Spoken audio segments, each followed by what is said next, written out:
كان هذا واحد الرجل حكيم مولف ديما كيدير الحلقه وكيجمع الناس حداه وكيبقى يعاود لهم القصص وكذا وكيشبعوا ضحك.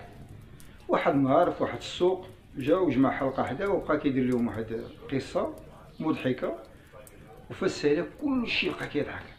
كاين شي واحد اللي ما ضحكش حتى حبسو وسالاو، عاود نفس القصه عاودها.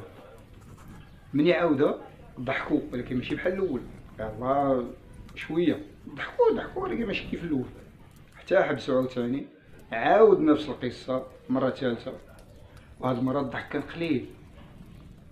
حتى حبسوا عاوتاني داك القلال اللي ضحكوا، والمره الرابعه عاودها حتى واحد ما ضحك. منين ما ضحك حتى واحد قال لهم العجب هذا غير الضحك وسكتوا.